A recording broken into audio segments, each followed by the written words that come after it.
بسم اللہ الرحمن الرحیم۔ سبق نمبر 12 میں ہم ضمیر منصوب کی دوسری باس منصوب متصل پڑھیں گے۔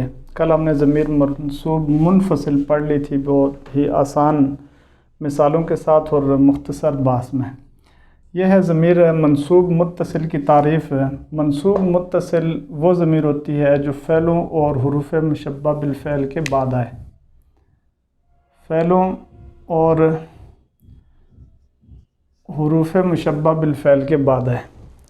یہاں ہم نے تعریف میں ایک جز چھوڑ دیا ہے، اور وہ جز یہ ہے کہ اسماء افعال کے بعد بھی جو ضمیر ہوتی ہے وہ منصوب متصل ہوتی ہے۔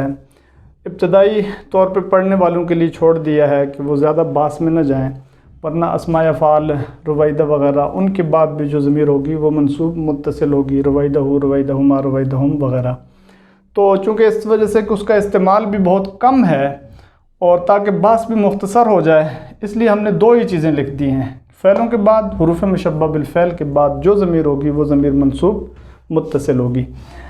الگ سے ہم اس کو سمجھائیں گے کہ فعل کے بعد کہ کیا طریقہ کار ہوگا، وہ الگ جب وائٹ بورڈ کے علاوہ باس کو سمجھا دیں گے۔ ایک مثال لکھ دی ہم نے فعل کی، وگرنہ کسی بھی فعل کے بعد جب بھی ضمیر آئے گی تو وہ منصوب متصل ہوگی۔ جیسے یہ ایک فعل ہم نے لکھ دیا ضربہ، ضربہ کے بعد ضمیر لے کے آئے ہیں ضربہو۔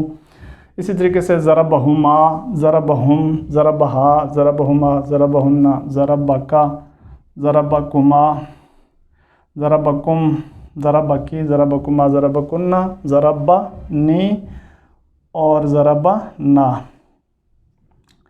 یہ نی نون وقایہ سے کہتے ہیں، کبھی نام میں اس پر باس ہوگی۔ اس کے بعد جو آخر میں یا ہے، اصل یہ یا ضمیر ہے، اور ضربنا میں نا ضمیر۔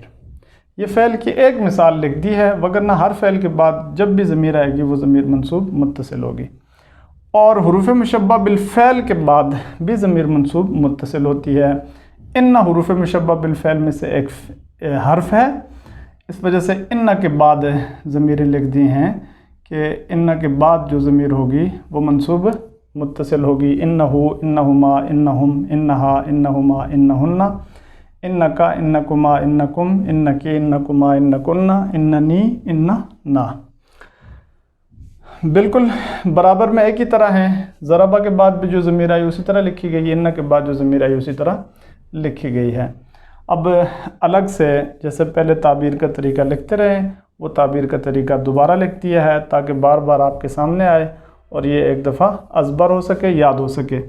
ضربہو میں اور انہو میں ہو ضمیر واحد مذکر غائب، ضربہما انہما دونوں میں ہما ضمیر تثنیہ مذکر غائبین، ضربہم انہم ہم ضمیر جمع مذکر غائبین، ایسے ہی آخر تک۔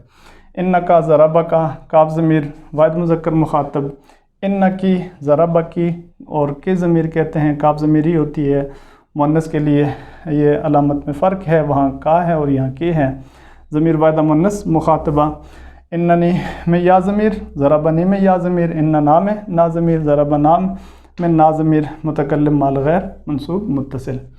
یہاں ہم نے حروف مشبہ بالفعل لکھ دیے ہیں۔ یہ 6 حرف ہیں جن کو حروف مشبہ بالفعل کہا جاتا ہے۔ نحو میں ان پر تفصیل سے بات ہوگی۔ یہاں آپ دیکھ سکتے ہیں یہ 6 حرف ہیں، انا، انا، کانا، لیتا، لاکنہ، لعلہ۔